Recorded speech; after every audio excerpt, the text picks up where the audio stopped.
கர்த்தருடைய வார்த்தைக்கு நேராய் நம்முடைய இருதயங்களை நாம் திருப்பிக் கொள்வோம். கர்த்தர் இந்த நாளிலும் இந்த மாதத்திலும் நம்மோடு கூட இடைப்பட்டு கொண்டிருக்கிற வார்த்தை தானியேல் 12ஆம் அதிகாரம் 3ஆம் வசனம். எடுத்தவர்கள் வாசிக்கலாம். தானியேல் 12:3. ஞானவான்கள் ஆகாய மண்டலத்தின் ஒளியைப் போலவும் அநேகரை நீதிக்கு உட்படுத்துகிறவர்கள் நட்சத்திரங்களைப் போலவும் என்றென்றைக்கும் உள்ள சதா காலங்களிலும் பிரகாசிப்பார்கள். பாருங்க, அநேகரை நீதிக்கு உட்படுத்துகிறவர்கள், அநேகரை கிறிஸ்துவின் பாதைக்கு நேராக வழிகாட்டுகிறவர்கள், நீதியின் பாதையை காட்டி அதன் வழியாய் நடத்த முற்படுகிறவர்கள், இவர்கள் எல்லாரும் நட்சத்திரங்களைப் போல என்றென்றைக்கும் உள்ள சதா காலங்களிலும் என்ன பண்ணுவாங்களாம்?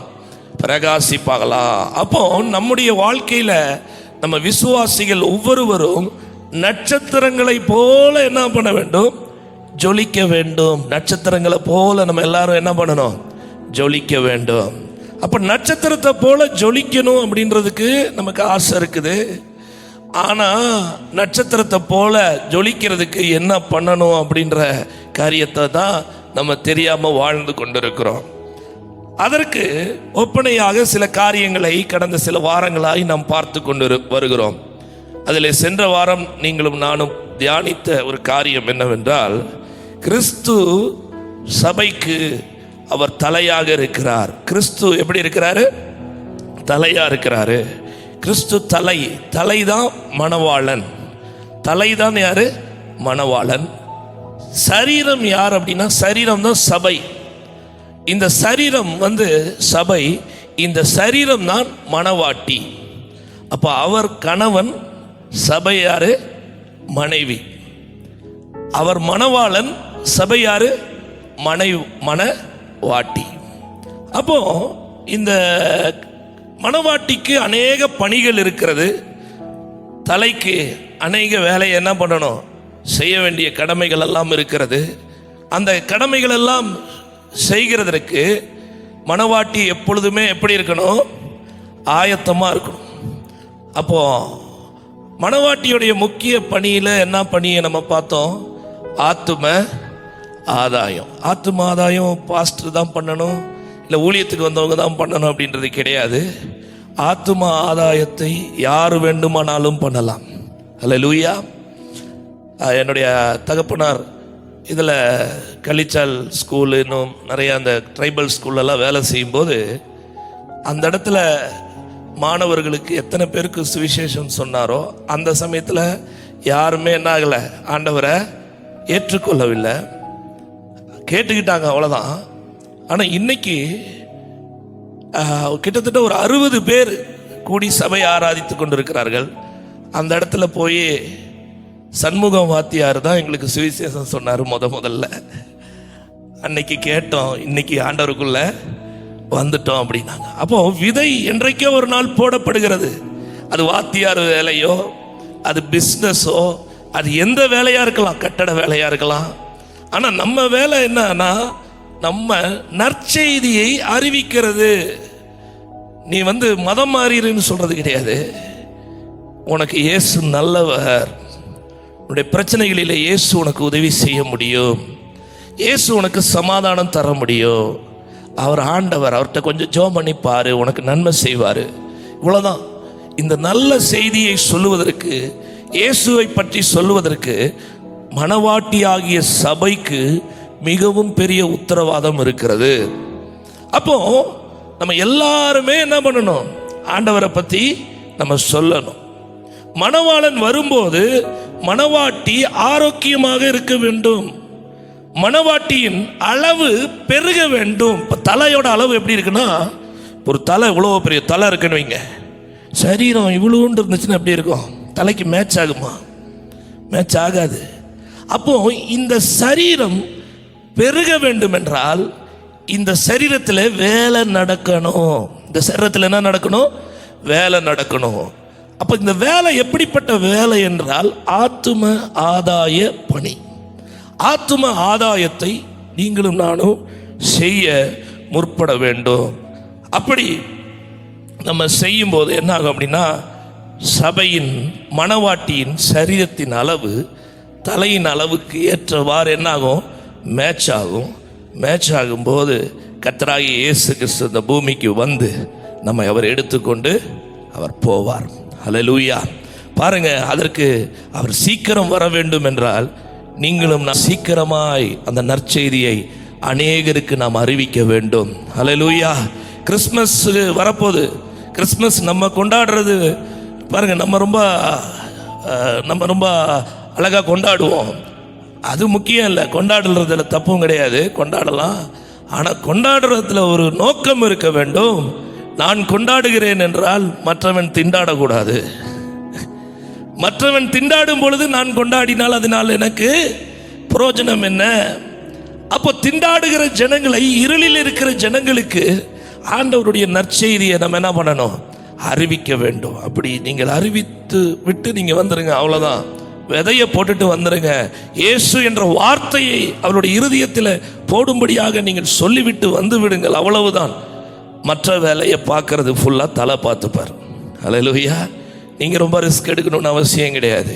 நீங்கள் அவங்களுக்காக ஜெபம் பண்ணணும். ஆண்டவரே, இன்னைக்கு இப்படிப்பட்ட ஒரு நபருக்கு நான் உம்மை பற்றி சொல்லியிருக்கிறேன், அவர்களுக்கு சமாதானம் தாங்க, அவங்களுக்கு சந்தோஷம் தாங்க, மெய்யான ஒளியை அவர்கள் பெற்றுக்கொள்ள வேண்டும், மெய்யான கிறிஸ்து யார் என்பதை அவர்கள் என்ன பண்ண வேண்டும், அறிந்து கொள்ள வேண்டும் என்று சொல்லி நம்ம என்ன பண்ணணும், இந்த சுவிசேஷத்தை இயேசுவை குறித்து சுயநலமாய் நீங்களும் நானும் பரலோகம் போகணும் அப்படின்னு இல்லாதபடி அநேகருக்கு அறிவிக்க வேண்டும்.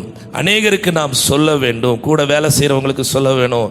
கூட நம்ம வீட்டுக்கு வர சொந்தக்காரங்களுக்கு நம்ம சொல்லணும். சொந்தக்காரங்க யார் வந்தாலும் சரி, கடைசியில் இயேசுவை பற்றி சொல்லி எனக்கு அந்த தேவன் சமாதானத்தை கொடுத்தாரு, உங்களுக்கும் தருவார்னு சொல்லணும். சொந்தக்காரங்க வரும்போது, ஐயோ எனக்கு ரொம்ப தாங்க முடியாத வேதனை,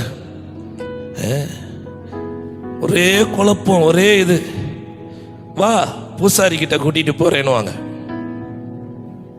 இருந்த குழப்பம் இருந்தாலும் கொஞ்சம் அப்படியே எல்லாத்தையும் கண்ட்ரோல் பண்ணிட்டு குழப்பத்தை சொல்லாம சுவிசேஷத்தை அவங்களுக்கு சொல்லுங்க. அப்பவே உங்க குழப்பம் உங்களை விட்டு நீங்கி போகும். ஹல்லேலூயா. பாருங்க, இப்ப பிரச்சனை என்ன அப்படின்னா, எனக்கு ஆசை இருக்குது, எனக்கு சொல்லணும்னு ஆசை இருக்குது, நான் கிறிஸ்துவுக்காக செயல்பட வேண்டும் என்ற விருப்பம் எல்லாம் எனக்கு இருக்குது, ஆனாலும் என்னால முடியலையே. ஏன்? இந்த கேள்விக்கு தான் நம்ம பதில பார்க்க போறோம். என்னால ஏன் முடியல? என்னால இப்படிப்பட்ட காரியங்களை செய்ய நான் முற்பட என்னால முடியல பிரதர். நானும் ஆசையெல்லாம் இருக்குது, அப்படியெல்லாம் ஒரு 10 பேத்துக்கு சொல்லணும் ஆசை இருக்கு, ஒரு 10 பேத்தை ஹீல் பண்ணணும்னு ஆசை இருக்கு, எல்லா ஆசையெல்லாம் இருக்கு. மறிச்சவங்களுக்கு சில பேருக்கு இப்படி கூட ஆசை இருக்கும், மறிச்சவங்களை கூட நான் செத்தவங்களை கூட உயிரோட கூட எழுப்பணும்னு ஆசை இருக்கு, எல்லா ஆசையெல்லாம் இருக்கு. ஆனா எனக்கு முடியல. இதுக்கு தான் நம்ம பார்க்க போறோம். இதற்கு நோட் பண்ணி வச்சுக்கோங்க. 2 காரியத்தை மட்டும் இன்னைக்கு நான் பேச போறேன். முதலாவது, சரியான ஒரு உறவு இல்ல ஐக்கியம் தேவனோடு கூட நமக்கு இருக்க வேண்டும். தேவனோடு கூட நமக்கு என்ன இருக்கணும்? சரியான, இல்ல வாய் திறந்து கொஞ்சம் சொல்லுங்களேன், சரியான உறவு இல்ல ஐக்கியம் எனக்கு யார் கூட இருக்கணும்? தேவனோடு கூட இருக்கணும்.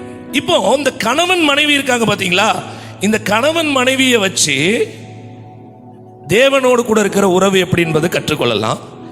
தேவனோடு கூட நல்ல உறவு இருந்துச்சு அப்படின்னா கணவன் மனைவி உறவும் எப்படி இருக்கணும்னு கற்றுக்கலாம். இப்போ பைபிள்ல ஏன் கணவன் மனைவி எல்லாம் வராங்க அப்படின்னா, இந்த தேவனோடு கூட இருக்கிற உறவு எப்படிப்பட்டது என்பதை ஒரு மனிதன் குடும்பத்தின் மூலமாய் தான் அறிந்து கொள்ள முடியும். ஒரு குடும்பம் இல்லாவிட்டால் உறவு என்பது என்னவென்றே தெரியாது. அப்போ குடும்பம், ஆண்டவர் எதுக்காக குடும்பத்தை கொடுக்கிறார் அப்படின்னா, எதுக்கு உறவுகளை கொடுக்கிறார் என்றால், இந்த உறவுகளோடு கூட நீ மனம் விட்டு பேச, மனம் விட்டு பழக, நீ மனம் விட்டு எல்லாவற்றையும் அவங்களோடு கூட நல்லது கெட்டது எல்லாவற்றையும் ஷேர் பண்ணி நல்ல விதத்தில் ஒரு ஆரோக்கியமான குடும்ப வாழ்க்கை வாழ்வதற்கு ஆண்டவர் உறவுகளை வைத்திருக்கிறார். அப்போ இந்த உறவுகள், குடும்ப உறவுகள் எப்படி இருக்க வேண்டும் என்றால், ஒரு மனிதன் கிறிஸ்துவோடு கூட இருக்கிற உறவை போலதான் குடும்ப உறவும் இருக்கணும். அப்போ கிறிஸ்துவோடு கூட நல்ல உறவு இருந்துச்சுன்னா குடும்ப உறவு எப்படின்னு தெரிஞ்சுக்கலாம். குடும்பத்தில் நல்ல உறவு இருந்துச்சு அப்படின்னா கிறிஸ்துவோடு கூடயும் நான் எப்படிப்பட்ட உறவு இருக்கணும்ன்றதும் தெரியும், கண்டிப்பாக தெரியும். ஆனால் நிறைய பேருக்கு எப்படி அப்படின்னா, இந்த கணவன் மனைவி உறவு எப்படி இருக்கு தெரியுமா? நான் கல்யாணம் கட்டணும், எதுக்கு? என்னுடைய ஆசை இச்சைகள், இந்த கல்யாணம் கட்டாமல் இருந்தா என்னோட ஆசை இச்சையெல்லாம் வேற ஏதோ பொண்ணுக்கிட்ட போயிரும் போல தெரியுது, எனக்கு நிறைய சிக்கல்கள்லாம் வருது, அதனால எனக்குன்னு ஒன்று கிடைச்சிருச்சுன்னா இந்த பிரச்சனை சால்வ் இல்லை அப்படின்னு நினைத்து திருமணம் செய்கிறவர்கள் இருக்கிறார்கள். சில பேர் எதுக்கு திருமணம் செய்கிறார்கள் என்றால், எனக்கு மனைவியின் மூலமா ஆதாயம் கிடைக்குமே, நல்ல டௌரி கிடைக்குமே, அதனால எனக்கு இப்பேற்பட்ட குடும்பத்தில் இருந்து ஒரு பெண்ணை எடுத்துக்கொண்டா எனக்கு எல்லாமே கிடைக்கும் அப்படின்னு சொல்லி என்ன பண்றாங்க? திருமணம் பண்றாங்க. சில பேர் எதுக்கு திருமணம் பண்றாங்க அப்படின்னா, வயசான காலத்துல, இதெல்லாம் பிராக்டிக்கலா திங்க் பண்ணுங்க, வயசான காலத்துல ஒண்டிக்கட்டையா இருப்பேன், இதுக்கு ஏதோ கூட ஒரு துணை இருந்துச்சு அப்படின்னா கஞ்ச வச்சு கொடுக்கும், சாப்பிட்டுக்கிட்டு அப்படியே வாழுவேன் இப்படின்றதுக்காக திருமணம் பண்ணுவாங்க. இதே போலதான் கிறிஸ்துவோடு கூட தூங்கக்கூடாது, கிறிஸ்துவோடு கூட உறவு வைக்கிறவங்களும் எப்படி இருக்கிறாங்க அப்படின்னா இதே மாதிரிதான் திங்க் பண்றாங்க. எப்படி திங்க் பண்றாங்கன்னா, என்ன பண்றாங்க அப்படின்னா, நான் கிறிஸ்து என்னுடைய தேவைக்கு, எதுக்கு? என்னோட தேவைக்கு, என்னோட தேவைன்னா எனக்கு கிறிஸ்துவை கும்பிட்டா எனக்கு என்ன கிடைக்கும்? ஏதாவது ஒரு நன்மை கிடைக்கும். கடைசியில் சாகும் போது நான் என்ன பண்ணிடக்கூடாது? நரகத்துக்கு போயிடக்கூடாது. அதுக்காக யார் வேணும்? கிறிஸ்து வேணும். பாருங்க, இதே மென்டாலிட்டி, எந்த மென்டாலிட்டி? மனைவி எதுக்கு கட்டுறாங்க? கடைசியில் கஞ்சி ஊற்றணும். கிறிஸ்துவ எதுக்கு தேர்ந்தெடுக்கிறாங்க? கடைசியில் ஒரு துணை வேணும். ஒண்டிக்கட்டையா நரகத்துக்கு போயிடக்கூடாது, கிறிஸ்துவோட கூட சேர்ந்து பரலோகத்துக்கு போயிடணும். கிறிஸ்தவ வாழ்க்கை இன்னைக்கு இப்படிதான் போய்கிட்டு இருக்குது. பாருங்க, ஒரு சரியான வாழ்க்கை இல்லை, சரியான உறவு இல்லை. கிறிஸ்துவை ஏதோ ஒப்புக்கு சப்புக்கு வச்சிருக்காங்க. எப்படின்னா, இன்னைக்கு பொண்டாட்டிக்கு எல்லாம் வாங்கி கொடுத்துட்டியா? ரைட், வாங்கி கொடுத்துட்டேன். நீ கணவனுக்கு இன்னைக்கு காப்பி போட்டு கொடுத்தியா? முடிச்சிட்டேன். என் கடமை முடிஞ்சிருச்சு, என் கடமை முடிஞ்சிருச்சு. இன்னைக்கு அப்படிதான். இன்னைக்கு ஜோம் பண்ணியா? ஜோம் பண்ணிட்டேன். இன்னைக்கு பைபிள் வாசித்தியா? பைபிள் வாசித்துட்டேன்.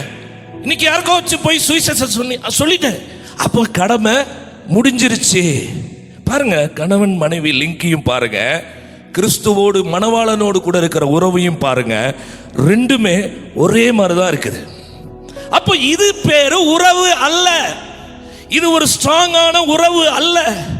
ஸ்ட்ராங்கான உறவு என்பது இந்த உறவிலே கடமைகளை மாத்திரமல்ல, கடமைகளை தாண்டி அன்பிலும் அரவணைப்பிலும், நம்ம கிட்ட இருக்கிற எல்லாவற்றையும் ஷேர் பண்றதுலையும், நம்ம கிட்ட இருக்கிற எல்லா தாட்ஸையும் சொல்லி, ஒருவருக்கொருவர் புரிந்து, ஒருவருக்கொருவர் பேசி நடப்பதில் முற்படுவோமே என்றால் இதுதான் ஸ்ட்ராங்கான உறவு. எதுக்கு மனைவி கொடுத்திருக்கிறாரு? எதுக்கு ஆண்டவர் கணவனை கொடுத்திருக்கிறாரு? ஒருத்தர் உட்கார்ந்து பேசுறதுக்காக. இன்னைக்கு நிறைய குடும்பத்துல பேசுறது இல்ல. நீ மனைவி கூட பேசல அப்படின்னா, கணவன் கூட பேசல அப்படின்னா, ஆண்டவர் கூட நீ பேசவும் மாட்ட. ஈஸியா ஸ்கேன் பண்ணிடலாம். ஒருத்தங்களை கிறிஸ்தவங்க யார் அப்படின்றத ஈஸியா ஸ்கேன் பண்ணிடலாம். ரொம்ப பாருங்க, இதெல்லாம் ஸ்கேனிங் மெஷின்லாம் ஆண்டவர் நம்ம கிட்டே கொடுத்துருக்கிறாரு. எல்லாத்தையும் ஸ்கேன் பண்ணிடலாம். நல்லா தெரியும் பாருங்க. ஒருத்தர் கடமையை மட்டும் மனைவிக்கு செஞ்சுட்டு இருக்காரு, இல்ல கடமையை மட்டும் கணவனுக்கு செஞ்சுக்கிட்டு இருக்கிறாங்க அப்படின்னா அவங்களையும் கண்டுபிடிச்சிடலாம். இவங்களும் கிறிஸ்துவுக்கு ஏதோ கடமைக்காக செஞ்சுக்கிட்டு இருக்கிறாங்க. கடமைக்காக கோயிலுக்கு போறாங்க, கடமைக்காக ஆண்டவரை கும்பிடுறாங்க, கடமைக்காக அவங்க எல்லாவற்றையும் அவங்க பண்ணிட்டு இருக்கிறாங்க அப்படின்றத நம்ம தெரிஞ்சுக்கலாம். அப்போ கிறிஸ்துவுடைய உறவும் நம்முடைய உறவும் அப்படின்னும் போது, கிறிஸ்து தலை, நான் மனைவி அப்படின்னாலும் நம்ம எல்லாரும் ஆண் பெண் இதில் எல்லாமே ஈக்குவல் தான். எல்லாருமே கிறிஸ்துவுக்கு மனை அப்படின்னு சொல்லும்போது எல்லாம் ஈக்குவலாக வந்துடுறோம். இந்த இந்த ஒரு இந்த ஒரு உறவுல ஆண்டவரோடு கூட நீங்களும் நானும் பழக பழக பழக என்ன ஆகும் அப்படின்னா, ஆண்டவரும் நம்ம கூட பேசுறத நம்மளால என்ன பண்ண முடியும், அறிந்து கொள்ள முடியும். ஆண்களுக்கு ஒரு சுபாவம் இருக்கும், ரொம்ப பேச மாட்டாங்க, ரொம்ப என்ன பண்ண மாட்டாங்க, பேச மாட்டாங்க. அவங்க என்ன பண்ணுவாங்க அப்படின்னா, அவங்க கொஞ்சம் ஒரு பெண்கள் அதிகமாக பேசுவாங்க. ஒரு பெண்கள் ஒரு ஒரு A4 சீட்டில் ஒரு 10 பக்கம் சொல்கிறாங்க அப்படின்னா, ஆண்கள் ஒரு பக்கத்தில் அரை வரியில் சொல்லி முடிச்சிருவாங்க. இப்படி தான் நம்முடைய மனவாளனும். நம்ம ஜெபத்தில் பேசிக்கிட்டே இருக்கிறோம், அவரோடு கூட மனவாட்டி என்ன பண்ணிட்டு இருக்கிறோம், உறவு வைத்து கொண்டே இருக்கிறோம், பேசிக்கிட்டே இருக்கிறோம். ஆனால் மனவாளன் என்ன பண்ணுவார், திடீர்னு அவர் 2 வார்த்தை சொல்லிட்டு போவார். ஆனால் அந்த 2 வார்த்தை சொன்னாலும் அந்த வார்த்தை நம்ம உள்ளத்தை ஹீல் பண்ணுற வார்த்தையாக இருக்கும். அந்த வார்த்தை நம்மளை உயிர்ப்பிக்கிற வார்த்தையாக இருக்கும். அந்த வார்த்தை நம்மளை சுத்திகரிக்கிற வார்த்தையாக இருக்கும். அந்த வார்த்தை நம்மளை வேற ட்ராக்ல இருந்து திருப்பி கொண்டு வருகிற வார்த்தையாக இருக்கும். அப்போ ஒரு கணவனும் மனைவியோடு கூட பேசும்போது எப்படி பேசணும் அப்படின்னா, மனைவியுடைய உள்ளத்தை ஹீல் பண்ற வார்த்தைகளை கொண்டு பேச வேண்டும். அவர்களை மனதை திருப்புகிற வார்த்தைகளை கொண்டு பேச வேண்டும்.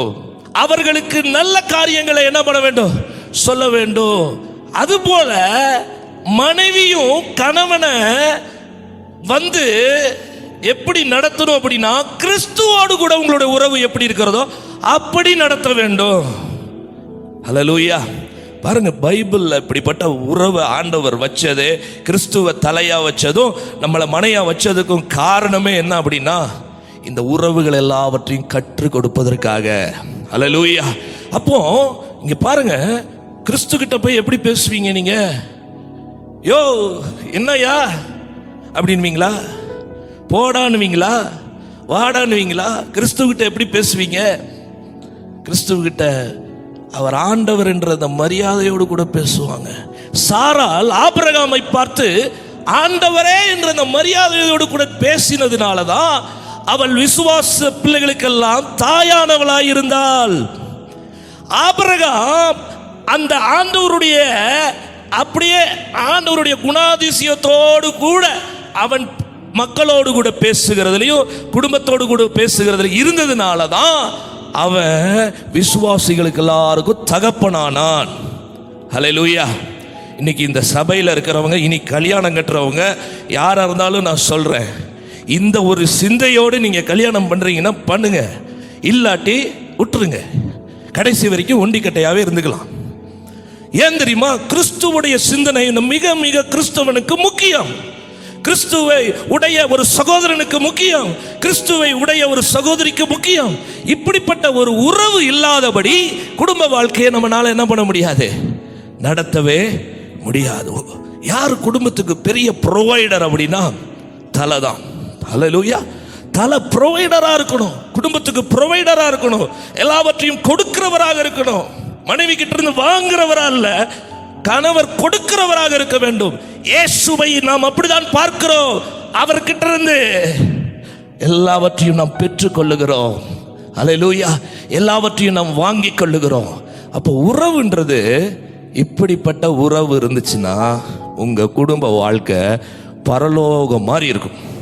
இல்லாட்டி உங்க குடும்ப வாழ்க்கை நரகம் மாதிரி இருக்கும். நரகத்துக்கு ஏன் பிரதர் போனோம், எங்க வீடே நரகம் தான் அப்படின்னு சொல்றவங்க இருக்கிறாங்க. ஏன் அப்படின்னா அங்க பிப்ளிக்கல் லைஃப் இல்லை. அந்த இடத்துல கிறிஸ்துவுக்குள்ளாக இருக்கிற உறவு என்னன்னு தெரியல. அப்ப உறவுல ஒரு மனுஷன் ஸ்ட்ராங் ஆகல அப்படின்னா எதையும் கிறிஸ்துவுக்காக செய்யவே முடியாது. கிறிஸ்துவுக்குள்ள உறவு எந்த அளவுக்கு இருக்கிறதோ அந்த அளவுக்கு ஒரு மனிதன் கிறிஸ்துவுக்காக எதை வேண்டுமானாலும் செய்யலாம். தன்னுடைய ஜீவனை கூட என்ன பண்ணலாம், கொடுத்துடலாம். ஜீவனை கொடுக்கிற அன்பிலும் வேற அன்பு ஒன்றுமே இல்லை. கிறிஸ்துவுக்காக ஜீவனை கொடுக்கிற அன்பு அப்படின்னும் போது கணவனுக்காக மனைவி எப்படி இருக்கணும் அப்படின்னா தன்னுடைய ஜீவனையே நான் வேணா கூட கொடுத்துறேன். அந்த அளவுக்கு ஒரு நேசம் மனைவிக்காக. பாருங்க, ஆண்டவர் மனைவிக்காக கிறிஸ்து ஜீவனையே கொடுத்தார். ஜீவனையே கொடுத்தார் என்று சொல்லும் பொழுது இன்றைக்கு அந்த கம்யூனியன்ல பங்கு பெற நம்முடைய பிள்ளைகளுக்காக, நம்முடைய மனைவிகளுக்காக, நம்முடைய மனைவிக்காக ஜீவனை கொடுக்கிறவர்களாக இருக்க வேண்டும். ஹல்லேலூயா. இதுதான் ஐயா அன்பு, இதுதான் அன்பு. இப்படிப்பட்ட உறவை நீங்களும் நானும் பெற்றுக்கொண்டோம் என்றால் இந்த உறவு தான் என்ன பண்ணும்? ஒரு ஹாப்பியான கிறிஸ்தவ வாழ்க்கை வாழ்வதற்கு நமக்கு உதவி செய்யும். ஒரு ஹெல்த்தியான ஃபேமிலி லைஃப் வாழ்றதுக்கு நமக்கு என்ன பண்ணும்? உதவி செய்யும். பாருங்க, அதனால தேவனோடு கூட நமக்கு என்ன வேணும்? நல்ல உறவு வேண்டும். இரண்டாவது காரியம், ஒரு விசுவாசி யாரோடு கூட சேர வேண்டும் என்பதை ஒரு விசுவாசி தீர்மானித்து சேர வேண்டும். இப்ப தேவனோடு கூட நல்ல உறவு உங்களுக்கு இல்லை அப்படின்னு நீங்க வச்சுக்கிட்டீங்கன்னு வைங்களேன், ஒரு விசுவாசி அவிசுவாசியோடு கூட சேருவதை தவிர்க்க வேண்டும். தவிர்க்க வேண்டும். இப்போ நிறைய பேர் தவிர்க்கிறது இல்லை. அவிசுவாசி என்னுடைய சொந்தக்காரர் பிரதர், சொந்தக்காரர் தான், ஆனா சொந்தக்காரராக இருந்தாலும் தவிர்க்க வேண்டும். ஏன் அப்படின்னா நம்ம ஸ்ட்ராங்கா இல்லை. என் உறவு கிறிஸ்துவோடு கூட நல்லா ஸ்ட்ராங்கா இருக்குன்னு வைங்க, நான் யாரு கூட வேணாலும் என்ன பண்ணலாம்? நான் சேரலாம். ஆனா என் உறவு கிறிஸ்துவோடு கூட ஸ்ட்ராங்கா இல்லை அப்படின்னா சொந்தக்காரன் நினைச்சு கூட நீங்க சேர்ந்துடக்கூடாது. இன்னைக்கு கிறிஸ்தவர்கள் நீங்க பாத்தீங்க அப்படின்னா கிறிஸ்துவோடு கூட சரியான உறவு இல்லை. சரியான உறவு இல்லாம ஓடுறாங்க. எனக்கு சொந்தக்காரன் ஃபங்க்ஷனு, எனக்கு நண்பனுடைய ஃபங்க்ஷனு, எனக்கு இவங்களை விட்டா எனக்கு ஆள் இல்லை, நான் போய் ஆகணும் அப்படின்னு ஆண்டவருடைய சமூகத்தை விட்டுட்டு ஓடுறாங்க. ஆனா யார் ஓடலாம் தெரியுமா? யாரு உறவுல அவங்க ஓடலாம், ஆனா உறவுல ஸ்ட்ராங்கா இல்லாதவங்க ஓடக்கூடாது. எங்க என்ன பண்ணக்கூடாது? ஓடக்கூடாது. ஆண்டவருடைய சமூகத்துக்கு தான் வரணும். ஏன்னு சொல்றேன் பாருங்க. ஏன்னா இப்போ இந்த அவிசுவாசியோடு கூட நீங்க சேரும்போது அவிசுவாசி கிட்ட யார் இருப்பா அப்படின்னா ஒவ்வொருத்தன்ட்டையும் ஒவ்வொரு பிசாசு இருப்பான். நல்லா நோட் பண்ணி வச்சுங்க. யார் இருப்பா? ஒவ்வொரு பிசாசு. சொந்தக்காரன்ட்ட யார் இருப்பா? ரட்சிக்கப்படாத ஆளா இருந்தா யார் இருப்பா? பிசாசு கூட இருப்பான். ஏன்னா அவன் தானே கண்ணை கட்டி வச்சிருக்கான். அவன் கண்ணை திறந்து விட்டா தானே வந்துருவாப்புல. கண்ணை கட்டி கூடவே வச்சிருக்காங்கய்யா. கூடவே இருக்கிறதுனால நீங்க உங்க உறவை கொண்டு போய் மச்சான், மாமா, அத்தை, நீ செத்த அப்புறம் இந்த உறவுகள் எல்லாம் வச்சோம் அப்படின்னா அதுக்கப்புறம் நம்ம வாழ்க்கை என்னாகும்? பாதிக்கப்படும். வாழ்க்கை பாதிக்கப்படும். நான் எக்ஸ்பீரியன்ஸ்டா நான் சொல்றேன் நிறைய விஷயங்களை. நம்முடைய வாழ்க்கை ஆசீர்வாதத்திலிருந்து குறைவதற்கு காரணம் நீ வெளியில வைத்திருக்கிற உறவு சரியான உறவு கிடையாது. உன்னுடைய நண்பர்கள் சரியான நண்பர்கள் கிடையாது. நீ வெட்டி பேச்சு பேசிட்டு வெளியே உட்கார்ந்துட்டு இருக்கிற சரியான நண்பர்கள் உனக்கு கிடையாது. அதனால நீ ஆசீர்வதிக்கவே படுறதில்லை. ஆனா கடைசியில் ஆண்டவரை நீ குறை சொல்லிடுற. நான் ஜெபம் பண்றேன், இது பண்றது, இதெல்லாம் இந்த கணவன் இந்த மனைவிக்கு சும்மா இந்த இதா செஞ்சுட்டு போறது மாதிரி, மனைவி சும்மா இந்த கணவனுக்கு தான் இந்த ஆளுக்கு காப்பி வேற கேப்பான் நேரத்தில் இந்த அப்படின்ற மாதிரி இந்த உறவுல இருக்கிறவங்களுக்கு வெளி உறவு அவசியம் தேவை இல்லை. ஆனால் வெளி உறவு யாருக்கு அவசியம் என்றால், யார் கிறிஸ்துவோடு கூட நல்ல உறவுல இருக்காங்களோ, நீங்க போயிட்டு எத்தனை சொந்தக்காரங்க ஃபங்க்ஷன்ல வேணாலும் கலந்துக்கங்க. கொஞ்ச நேரத்தில் அந்த சொந்தக்காரன் அவன் பரிசுத்தமா மாறிடுவான். அல்லேலூயா. கொஞ்ச நேரத்தில் உங்க ஃப்ரெண்டு உங்ககிட்ட பேச பேச பேச உங்க ஃப்ரெண்டு அவனுடைய கெட்ட பழக்கங்கள் எல்லாம் விட்டுருவான். அதுதான் உறவு. அதுதான் கிறிஸ்துவோடு கூட இருக்கிற உறவு. அதுதான் கிறிஸ்துவோடு கூட இருக்கிற ஐக்கியம். இப்படி ஒரு ஐக்கியத்தை நீங்களும் நானும் டெவலப் பண்ணிட்டு எங்க வேணாலும் போலாம். எங்க வேணாலும் போங்க, இருக்காதீங்க. எங்க வேணாலும் போங்க. போய் ஆத்மாவை ஆதாயப்படுத்தி கொண்டு வாங்க. போங்க. இன்னைக்கு இது டார்கெட் இதுன்னே நினைச்சிட்டு போங்க. சொந்தக்கார வீட்டுக்கு போறேன், போய் நாங்க நின்னாலே அங்க என்ன நடக்கணும்? அங்க ஒரு ஆத்மா ஆதாயம் நடக்கணும் அப்படின்னு சொல்லி இந்த கிறிஸ்துவோடு கூட இருக்கிற உறவை வச்சுட்டு போங்க.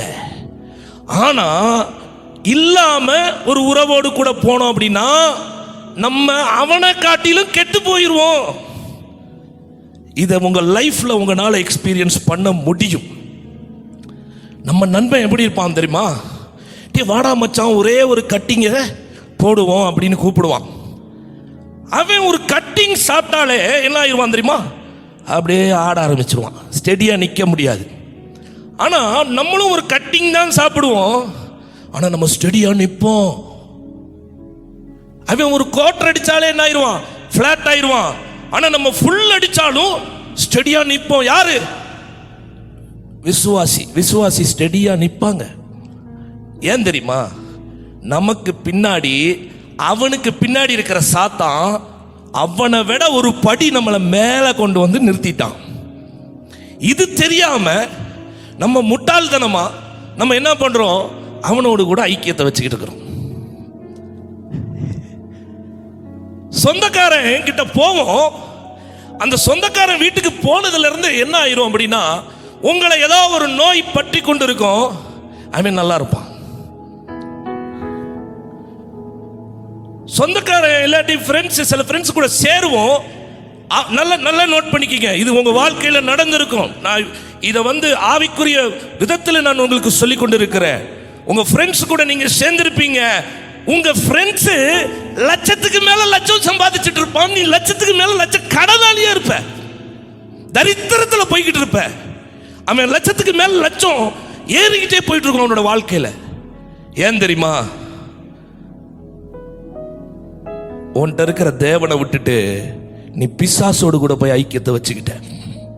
பிசாசோடு கூட ஐக்கியத்தை வைக்க வைக்க வைக்க உன்னோட வீட்டில் ஆட்டோமேட்டிக்கா உன்னை தரித்திரத்திற்குள்ள கொண்டு வருகிற ஆவி, உன்னை குடிக்குள்ள கொண்டு வருகிற ஆவி, உன்னை குறை சொல்றதுக்குள்ள கொண்டு வருகிற ஆவி எல்லாம் வந்துடும். நீங்க ஒன்னும் வேண்டாம். ஒரு குறை சொல்ற ஒரு ஆவியை உடைய ஒரு ஆளு கூட கொஞ்ச நாள் சேர்ந்து போங்க. கொஞ்ச நாள் அப்படி கூட நடந்துட்டே போயிட்டே இருங்க. அப்படி போயிட்டே இருங்க. கொஞ்ச நாள் ஆன உடனே அவனுக்குள்ள இருக்கிற அந்த அசுத்த ஆவி உங்களுக்குள்ள வந்துடும். உங்களுக்குள்ள என்ன ஆயிரும்? வந்துடும். இது உங்களுக்கு தெரியாது. நீங்க என்ன ஆயிருவீங்க? அந்த அவன் சரியில்லைங்க, இவன் சரியில்லைங்க, இந்த இது சரியில்லை, அது சரியில்லை, எல்லாம் ஊர் உலகத்தையும் குறை சொல்ல ஆரம்பிச்சிருவீங்க. இதுக்கு காரணம் என்னன்னு சுத்தி வளைச்சு பார்த்தீங்கன்னா உங்களுக்கு அந்த ஹேபிட் இல்லை. ஆனா நீங்க அந்த ஹேபிட்டை உடைய, அந்த பிசாசை உடைய ஒருவனோடு கூட சேர்ந்து இருக்கிறீங்க. அப்படி சேரும் போது உங்களுடைய ஹேபிட் அதே மாதிரி ஆயிருச்சு. விபச்சார சிந்தனை உடைய பிசாசு, விபச்சார பிசாசு உடைய ஒரு பெண்ணோடையோ ஒரு ஆணோடையோ ஒரு கிறிஸ்தவன் ஐக்கியத்தை வைக்கும் போது என்ன நடக்கும் தெரியுமா? கொஞ்ச நாள்ல அவன் விபச்சாரக்காரனா மாறிடுவான், விபச்சாரக்காரியா மாறிடுவா. இதெல்லாம் பிராக்டிக்கலா உண்மை. இது ஒரு ஆண்டவரை அறிந்த பிள்ளைக்கு தெரியாது. உன்னை கெடுப்பதற்கென்றே பிசாசு என்ன பண்ணுவான்? பின்னாடி இருந்தே செயல்படுத்தி கொண்டே இருப்பான். ஹல்லேலூயா, ஹல்லேலூயா. பாருங்க, இந்த ஹல்லேலூயா நல்லா சொல்லலாம். ஏன் தெரியுமா? இந்த SS நகர் போனேன். அந்த இடத்துல போகும்போது ஒரு பொண்ணு என்னை பார்த்தோன்னே, 7th படிக்கிற பொண்ணு எந்திரிச்சு நின்று, அண்ணா அல்லேலூயா அப்படின்னுச்சு. நம்ம சோத்திரம் சொல்லுவோம்ல, அது மாதிரி அதுக்கு தெரிஞ்சது அதுதான். அண்ணா அல்லேலூயா அப்படின்னுச்சு. நானும் அதை பார்த்தேன், அல்லேலூயாட்டேன். அவங்க முன்னாடி யார் எத்தனை பேர் நின்றாங்களோ அதை பற்றி நான் வெக்கப்படலை. அந்த பிள்ளைய அல்லேலூயான்னு கருத்தை தூக்கி சொல்லும் போது நானும் வெக்கப்படலை. அந்த இடத்துல கருத்தை தூக்கி அல்லேலூயான்னு சொல்லிட்டு, நல்லா இருக்கியாம்மா எல்லாம் விசாரிச்சுட்டு அதுக்கப்புறம் போகும்போது போயிட்டு வரேன்னு சொல்லிட்டு வந்தேன். பாருங்க, நம்மளை குறித்து எவ்வளோ ஒரு மரியாதை வச்சிருக்கிறாங்க. அல்லேலூயான்னு அவங்க சொல்றாங்க, ஆனால் நமக்கு அல்லேலூயா அல்லேலூயா. சபையில் தூங்கிக்கிட்டே இரு, ஒன்றும் கேட்காத, தூங்கிக்கிட்டே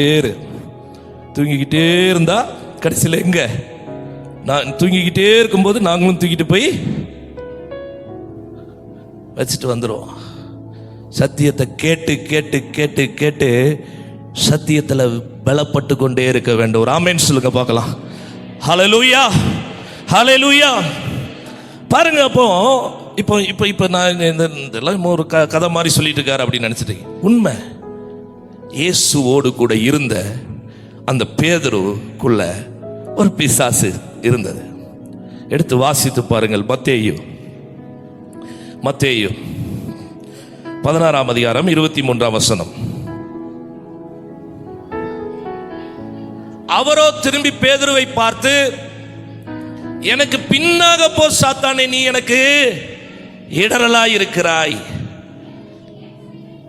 நீ இப்ப என்ன சிந்திக்கிற? தேவனுக்கு ஏற்றவைகளை சிந்தியாமல் மனுஷருக்கு ஏற்றவைகளை சிந்திக்கிற. ஒரு கூட ஆண்டவருடைய பிள்ளையே மனுஷனுக்கு ஏற்றவைகளை சிந்திக்கிறான் போது அவனுக்கு இருக்கிற பிசாச ஆண்டவர் பின்னாக போன்னு சொல்றாரு. அப்படின்னா நீ போய் சேர்ந்துகிட்டு இருக்கிறிய வெளியே.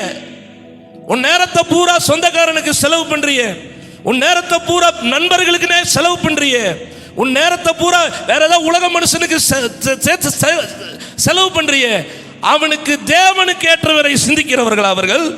தேவனுக்கு ஏற்றவைகளை சிந்திக்கிறவர்களா? இல்லை, அவர்கள் மனுஷருக்கு ஏற்றவைகளை சிந்திக்கிறார்கள். அவளோடு கூட உனக்கு உறவு இருக்கும் போது உனக்கு பின்னணியிலும் பிசாசோடு கூட நீ உறவை வைத்துக் கொண்டிருக்கிறாய். பிசாசோடு கூட உறவு வைத்துக் கொண்டிருக்கிற எந்த மனிதனும் பிசாசு எங்க போவானோ அங்கதான் அவனும் என்ன பண்ணுவான்? போவான். அப்போ நீங்க பாத்தீங்கன்னா ஒரு மனுஷன் பேச்சுக்கு பின்னாடி பிசாசு இருக்குது. என்ன பிசாசு சொல்றீங்க? உண்மைதான். தெரியல அப்படின்னா கஷ்டம்தான். பேச்சுக்கு பின்னாடி என்ன இருக்குது? பிசாசு இருக்குது. ஒரு மனுஷனோட வியாதிக்கு பின்னாடி என்ன இருக்குது? பிசாசு இருக்குது.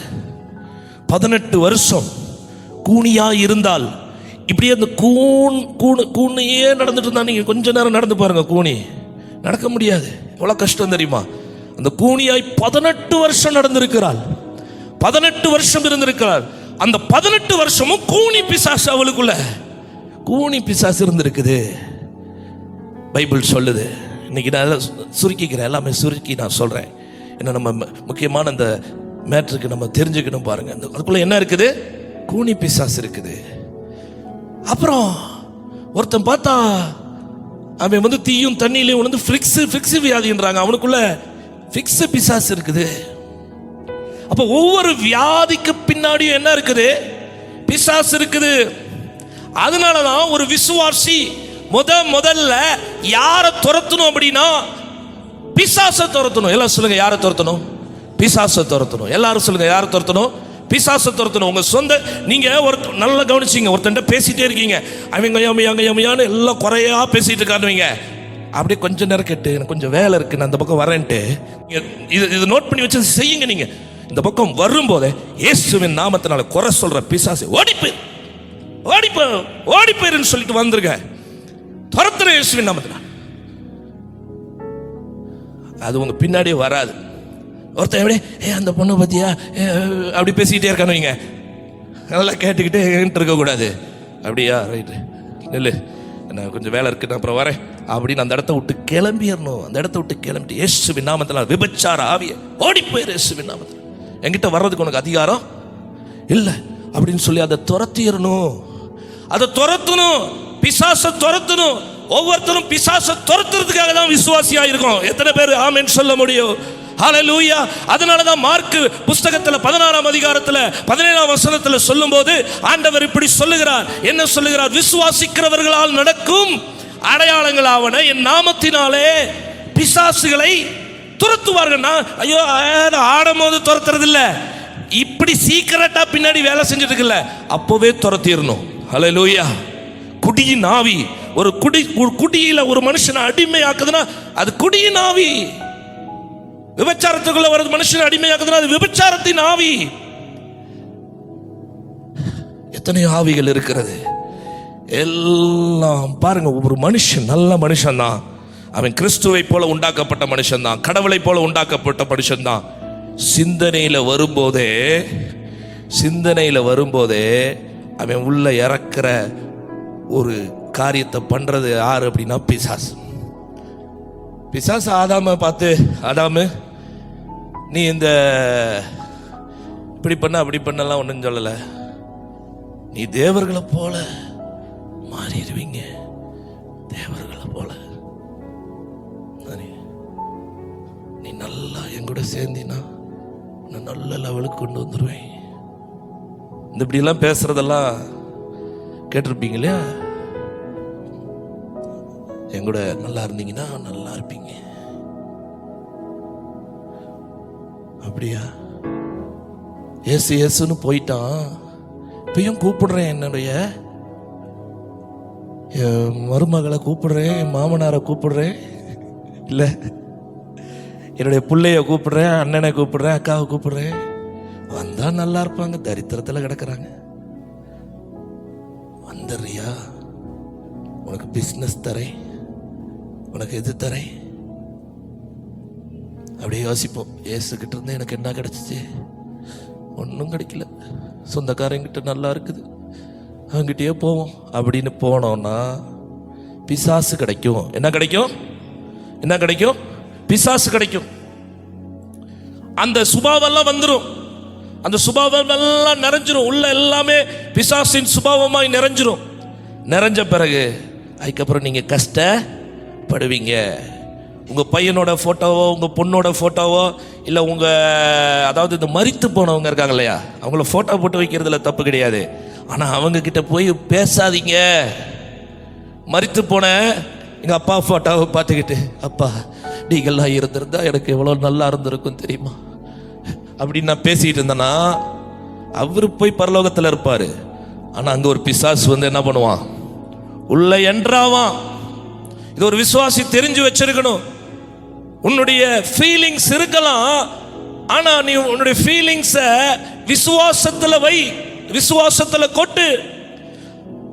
என்னுடைய கர்த்தர், இவங்க இருந்திருந்தா நல்லா இருந்திருக்கும், ஆனால் என்னுடைய கர்த்தர் அவர்களுக்கு மேலான இடத்தை கொடுத்திருக்கிறார், உன்னதமான இடத்தை கொடுத்திருக்கிறார். அவரோடு கூட வைத்து என்னுடைய கணவரையோ, என்னுடைய அப்பாவையோ, என்னுடைய மனைவியோ, என்னுடைய பிள்ளைகளையோ அவர் இளைப்பாற செய்து கொண்டிருக்கிறார். கர்த்தர் நல்லவர்.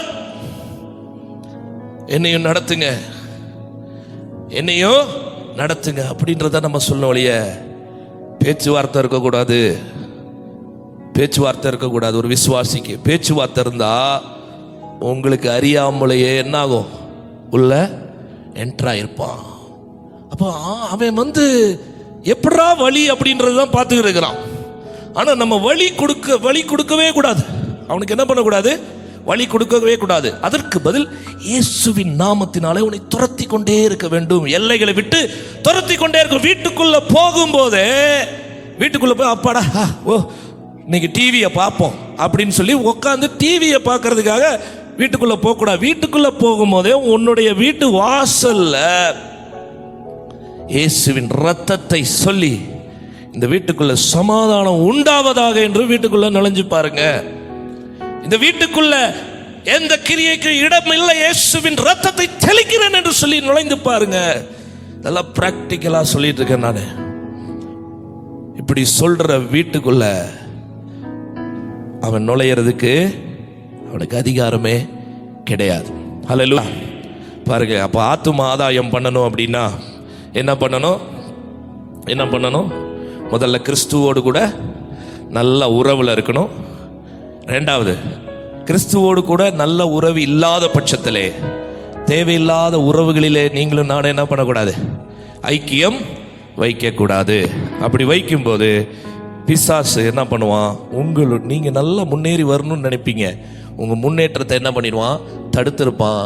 அதுக்கப்புறம் நாங்க 1000 ஜெபம் பண்ணாலும் நீங்க இடம் கொடுத்து வச்சுக்கிட்டு அவனை துரத்தாம பாருங்க, அவனை துரத்துற இடத்துலலாம் விடுதலை உண்டாகிறது, அவனை துரத்துற இடத்துலலாம் வெற்றி உண்டாகிறது. ஹல்லேலூயா. அவனை எங்கெல்லாம் நீங்க துரத்துறீங்களோ அங்கெல்லாம் உங்களுக்கு வந்து ஜெயம். ஏனென்றால் ஜெயத்தின் நாமத்தை கொண்டு நீங்க துரத்துறீங்க. ஹல்லேலூயா. அதனாலதான் ஒரு பாட்டு இப்படி சொல்லுது, தாசரே இயேசுவுக்கு சொந்தமாக்குவோ, தாசரே இத்தரணியை அன்பா இயேசுவுக்கு சொந்தமாக்குவோ, நேசமாய் இயேசுவை கூறுவோ, அவரை காண்பிப்போம், மாறிருள் நீக்குவோம், வெளிச்சம் வீசுவோம். நேசமாய் இயேசுவை கூறுவோம், அவரை காண்பிப்போம், மாறிருள் நீக்குவோம், வெளிச்சம் வீசுவோம். தாசரே இத்தரணியை அன்பா இயேசுவுக்கு சொந்தமாகுவோம். நாசரேயின் தரணியை அன்பால் இயேசுவுக்கு சொந்தமாகுவோம். வருத்தப்பட்டு பாரம் சுமந்தோரை வருந்தி அன்பாய் அழைத்திடுவோம்.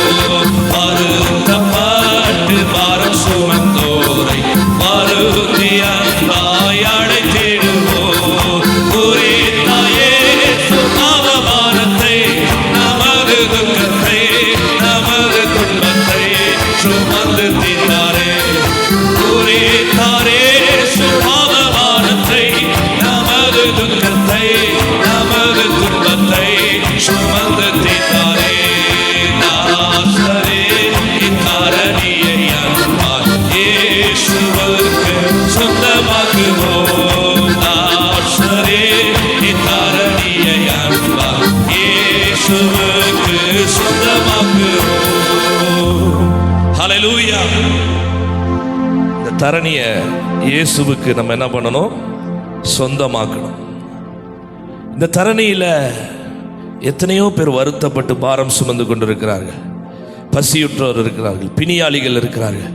இவர்களுக்கு எல்லாருக்கும் கிறிஸ்துவுடைய அன்பு போய்கொண்டே இருக்கணும். ஹல்லேலூயா. அப்ப இந்த அன்பின் உறவில் நாம் நிலைத்திருக்க வேண்டும் என்பதற்கு இயேசுவே ஒரு சிறந்த எக்ஸாம்பிளா இருக்கார். இயேசு என்ன பண்ணார் அப்படின்னா, அவரு பிதாவோடு கூட அவருக்கு நல்ல உறவு இருந்துச்சு. பிதாவோடு கூட என்ன இருந்துச்சு? நல்ல உறவு. எங்க இருக்கும்போது மனிதனா இந்த பூமியில இருக்கும்போது நேரம் கிடைக்கும் போதெல்லாம் பிதா கிட்ட பேசிட்டே இருப்பார். பேசி பேசி பேசி பேசி அப்படியே அவர்கிட்ட எல்லாம் ஷேர் பண்ணிகிட்டே இருப்பார். இன்னைக்கு நான் போனேன், இந்த மாதிரிலாம் சொன்னேன், உங்களுடைய ஜனங்களுக்குள்ள இப்படியெல்லாம் நீங்கள் நடத்துனீங்க, எல்லாவற்றையும் ஆண்டவர் என்ன பண்ணியிருப்பார்? பிதா கிட்ட ரிப்போர்ட் பண்ணிகிட்டே இருப்பார், பேசிக்கிட்டே இருப்பார். இப்படி பேசிக்கொண்டே இந்த உறவுல இருக்கிற ஆண்டவர் சகேயு வீட்டுக்கு போனார். சகேயு பெரிய பரிசுத்தம் கிடையாது. சகேயு குள்ளன், ஆனால் பெரிய கள்ளன். கள்ளனை நம்பினாலும் குள்ளனை நம்பாதீங்க அப்படின்வாங்க, சும்மா அப்படி உலகத்தில் சொல்லுவாங்க. ஆனால் பெரிய கள்ளன் என்ன அப்படின்னா ஒரு டேக்ஸ் கலெக்டர். ஆனால் என்ன இயேசுநாதர் போய் இவன் வீட்டுக்கு போறாரு அப்படின்னு சொல்லி எல்லாம் ஆச்சரியமா பார்த்துட்டு, என்ன நடக்குமோ ஏது நடக்குமோ தெரியல. இந்த குள்ள பையன் மரம் ஏறி மேலே இருந்து பார்த்துட்டான். நம்மெல்லாம் கீழே நின்று பார்த்தோம், என்ன இவனை கூட்டிகிட்டு போறாரு. அங்கே உள்ளவங்களாம் தானே பார்த்துட்டு இருப்பாங்க, பெரிய பெரிய ஆள்லாம் இருப்பாங்க. ஏன் வீட்டுக்கு வந்திருக்கலாம். இயேசுநாதர் இவர் வீட்டுக்கு போறாரு. வீட்டுக்கு போய் என்ன பேசினாரா என்ன ஏதோ தெரில. வெளியே வரும்போது அப்பேற்பட்ட அந்த சகேயு மனம் மாற்றம் உள்ளவனாக மாறிவிட்டான். அல்லேலூயா. அவன் என்ன சொல்றான்? நான் ஏதாவது ரெட்டத்தை வாங்கியிருந்தேன்னா ரெட்டத்தனையா என்ன பண்றேன், நான் திருப்பி கொடுக்கிறேன்ற அளவு மாறிட்டான். அல்லேலூயா. இன்னைக்கு உங்களால உண்மையா நெஞ்ச தொட்டு சொல்ல முடியுமா? நான் இந்த உலகத்தில் எத்தனையோ காரியங்களை தெரியாமல் நான் வாங்கி இருக்கிறேன், இயேசுவை நான் ஏற்றுக்கொண்டிருக்கிறேன், நான் ரெட்டத்தனையா உங்களுக்கு நான் திருப்பி கொடுக்கிறேன்ற மைண்டு முதல்ல ஒரு கிறிஸ்தவனுக்கு வந்துச்சுன்னா அவன் ஆசீர்வதிக்கப்படுவான். ஹல்லேலூயா. சும்மா பணம் வராதுங்க, சும்மா பணம் வராது. சும்மா பணம்னு என்னப்பா எப்படி பணம் வரும்? வாங்கின கடனை திருப்பி கொடுக்கறது இல்லை, வாங்கின இதை சரியா இது பண்றது இல்லை, எதுவுமே பண்ணாம ஆண்டவர் என்ன எப்படி ஆசீர்வதிப்பாரு? ஒரு மனநிலைக்கு வா, ஆண்டவர் என்னை ஆசீர்வதிப்பார். என் இயேசுவை நான் ஏற்றுக்கொண்டேன், நான் மனம் மாறி இருக்கிறேன், இனி யாரையும் நான் எதிலையும் எந்த விதத்திலையும் ஏமாற்ற என்னால் முடியாது. அந்த நிலையில நான் வந்துவிட்டேன். இப்பொழுது நான் எல்லாருக்கும் என்ன நான் பிளான் பண்றேன்னா, நான் ஒருவேளை நான் வாங்கியிருந்தேன் எல்லாத்துக்கும் நான் ரெட்டத்தனையா நான் திருப்பி கொடுக்குறேன். அந்த ஒரு மனநிலைக்கு ஒரு கிறிஸ்தவன் வந்துவிட்டால் அவன் எதிர்பார்க்கிறத விட பணம் அவனுடைய வீட்டுக்கு வரும். அல்லேலூயா.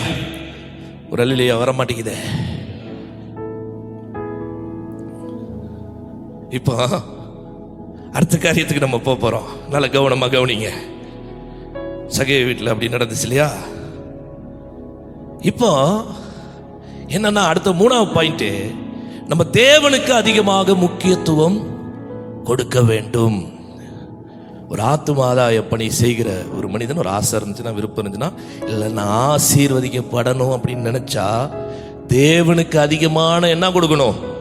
முக்கியத்துவத்தை கொடுக்கணும். Importance to God. அவர் தான் எனக்கு இம்பார்ட்டன்ட், அவர் தான் எனக்கு முக்கியம் அப்படின்றதுல ஒரு ஆண்டவர் அறிஞ்ச பிள்ளை தீர்மானத்தில் நிற்கணும். ஆண்டவருக்கு தான் நான் முக்கியத்துவம் கொடுப்பேன் அப்படின்றதுல ஸ்டாண்டர்டாக இருக்கணும். நீங்கள் நீதிமொழிகளில் ஒரு வசனம் இருக்கு, 15:6 படிச்சு பாருங்களேன். நீதிமொழிகள் 15:6. நீதிமானுடைய வீட்டில், நல்ல கவனிங்க, நீதிமானுடைய வீட்டில் என்ன இருக்கா? உங்க வீட்டில் அதிக பொக்கிஷம் இருக்கா? இருக்கா இல்லையா? இந்த தீபாவளி ஆஃபருக்கு கத்தர் பாருங்க, எனக்கு தீபாவளின்னு ஒன்று வச்சு ஒரு ஆஃபர் ஒன்று கொடுத்தாங்க பிரதர் எங்க ஊர்ல, கூடலூர்ல. அதில் ஒரு நல்ல மிக்ஸி வாங்குறதுக்கு ஆண்டவர் உதவி செய்தார். தீபாவளி ஆஃபருக்கு நம்ம மைண்ட் அப்படி இருந்தால் அப்படிதான் இருக்கும். இப்போ நம்ம பிரசங்கம் பண்ற பாருங்க, நீங்க நல்லா இருக்கணும், நீங்க ஐஸ்வர்யமா இருக்கணும் அப்படிலாம் சொன்னா சில பேருக்கு எப்படின்னா, இதெல்லாம் அப்படிலாம் பேசக்கூடாது, அதெல்லாம் ஒரு கள்ள உபதேசம் அப்படின்னு சொல்லுவாங்க. என்னன்னா இவங்களுக்கு எப்படின்னா, நீங்க எப்ப பார்த்தாலும் பக்கத்து வீட்டில இருந்து ஒரு டம்ளர் அரிசி கடன் வாங்கிட்டே இருக்கணும், ஒரு சக்கரை கடன் வாங்கிட்டே இருக்கணும். நீ பாத்திரத்துல சக்கரை எல்லாம் வைக்காத, அதெல்லாம் ரொம்ப வலிஞ்சு நீ கொடுக்குற மாதிரி இருக்காத, நீ எப்பயும் என்ன பண்ணு, கொஞ்சம் வாங்குற மாதிரியே இரு. ஏன்னா கர்த்தர் வரும்போது நீ கொஞ்சத்தில் உண்மையா இருந்தா நீ போயிருவ, கொஞ்சமா வச்சுக்கோ, கொஞ்சமா. அப்ப இந்த வசனம் ஏன் அப்படி சொல்லுது? நீதிமானின் வீட்டில் அதிக பொக்கிஷம், சொல்லுங்க, அதிக பொக்கிஷம் உண்டு. அதுக்கு கீழே அப்படி வேற மாதிரி சொல்லியிருக்கு. சில பேர் நீதிமான் வீடு, நம்ம நீதிமான் தெரியும் பிரதர், நாங்க எங்களுக்கு பரலோகத்துல வீடு இருக்கு, அங்க ஏசப்பா நிறைய பொக்கிஷம் வச்சிருக்கிறாரு. யோ, இது பரலோகத்தை சொல்லலையா, இங்க பூமியை தான் சொல்லுது. நீதிமானுடைய வீட்டில் அதிக பொக்கிஷம் உண்டு, இங்க பூமியை தான் சொல்லுது. ஏன்னா கீழே உள்ள ஒரு வார்த்தை பரலோகத்தில் இல்லாதவன் ஒருத்தர் இருக்காங்க, துன்மார்க்கனுடைய வருமானத்திலோ துன்பம் உண்டு. என் வருமானமே பிரச்சனையா இருக்கு பிரதர் அப்படின்னா, நீ ஏதோ துன்மார்க்கத்தில் ஓடிக்கிட்டு இருக்கிற, நீ இன்னும் நீதிமான செயல்படல. உன் வருமானத்தில் ஏன் பிரச்சனை வருது? உன் வருமானத்தில் இன்றைக்கு பிரச்சனை இருந்தால் அந்த பிரச்சனையை மாற்றி அமைக்கக்கூடிய வல்லமை இயேசு கிறிஸ்துவினிடத்தில் இருக்கிறது. அவரை விசுவாசி, அவரோடு கூட நல்ல உறவு வை. உறவுல உனக்கு ஐஸ்வர்யம் உண்டு, உறவுல நீ செழித்து வளர முடியும். பாருங்க, நீதிமானுடைய வீட்டில் எப்படி இருக்குமா? அதிக பொக்கிஷம் உண்டு. அப்ப நீங்க கேட்கலாம், அம்பானி நீதிமானா? அவன் வீட்டில் நிறைய இருக்கு, அவன் வீட்டில் இருக்கு, ஆனா அவனுக்கு வேதனையும் உண்டு. ஏனென்றால் கர்த்தர் ஐஸ்வர்யத்தை கொடுக்கிறவர். கர்த்தர் அதனோடு கூட என்ன பண்ண மாட்டார்? வேதனையை கூட்ட மாட்டார். கர்த்தர் கொடுத்தாருன்னா உனக்கு வேதனை வராது. அப்போ இதெல்லாம் வேண்டாம், ஐஸ்வர்யமே வேண்டாம், ஒண்ணுமே வேண்டாம் அப்படின்னு பேசுறவங்க என்ன பண்ணணும் அப்படின்னா, ஏடிஹெச் கடையில் போய் நல்ல கருப்பு சார்ட் ஒன்று வாங்கிக்கணும். அந்த கருப்பு சார்ட்டை இந்த வசன சைஸுக்கு பார்த்து கரெக்டாக ஒரு கத்திரிக்கோலை வச்சு கட் பண்ணி, இந்த நீதிமானுடைய வீட்டில் அதிக பொக்கிஷம் உண்டு அப்படின்றத என்ன பண்ணிடணும், அப்படியே ஒட்டி வச்சுட்டு அடுத்த வசனத்தை படிச்சிடணும். பைபிளில் இது மாதிரி நான் ஏகப்பட்ட வசனத்தை காமிக்க முடியும். அப்போ ஏகப்பட்ட வசனமும் பைபிளில் என்ன ஆயிரும்? டெலிட் ஆயிரும். ஏன் ஐயோ, அதை பார்க்கறதே ஐஸ்வர்யம், அதை பார்க்கவே கூடாது. சோத்திரம் சோத்திரம் சோத்திரம் சோத்திரம். அடுத்தது இந்த மாயஜாலெல்லாம் நம்ம பார்த்துட்டோம். நம்ம கிறிஸ்தவர்கள் பேலன்ஸ்டு டாக்டரின்ல இருக்கணும். ஹல்லேலூயா. பேலன்ஸ்டு வாழ்க்கை வாழணும். பாருங்க, சைக்கிள் ஓட்டுறவன் ஃபர்ஸ்ட் எப்படி இருப்பான் தெரியுமா? பேலன்ஸே இருக்காது, தடக்கு படக்கு படக்கு படக்கிட்டு இருப்பான். அப்புறம் ஒருத்தன் அதை பிடிச்சி அவனுக்கு பேலன்ஸ் பண்ணி கொஞ்சம் சொல்லி கொடுத்த பிறகு, நீங்க அப்படிதான் நிறைய பேர் தடக்கு படக்குன்னு இருக்கீங்க. இன்னும் வீட்டில் ஒன்றும் இல்லை, நாளைக்கு என்ன பண்ணுவனும், நாளை தினத்தை குறித்து கவலைப்படாத, நாதனேச எல்லாம் பார்த்துக்கொள்வார், பார்த்துப்பார். அடுத்த நாள் அவரையே சொல்றது, என்னத்தை செஞ்சார்? ஒன்றும் செய்ய மாட்டேங்கிறாரு. ஜெபம் பண்ண ஒன்றும் செய்ய மாட்டார். ஏன்னா உறவே இல்லையே, உறவே இல்லாம ஒன்றும் செய்ய மாட்டார். ஆனால் உறவில் இருக்கிறவனுக்கு எல்லாமே செய்வார். ஹல்லேலூயா. இவன் உறவை இழந்தான். யாரு? ஆதாம். உறவை இழந்தவனே எல்லாமே போயிருச்சு. உறவில் இருந்தப்போ எல்லாமே இருந்துச்சு. இதுக்கு மேல என்ன எக்ஸாம்பிள் வேணும்? இதுக்கு மேல உங்களுக்கு என்ன எக்ஸாம்பிள் வேணும்? ஆதாம் உறவில் இருந்தா, ஏதேன் தோட்டமே அவன் கையில் இருந்துச்சு. உறவை விட்டான், தோட்டத்தை விட்டு ஆண்டவர் துரத்திட்டார்.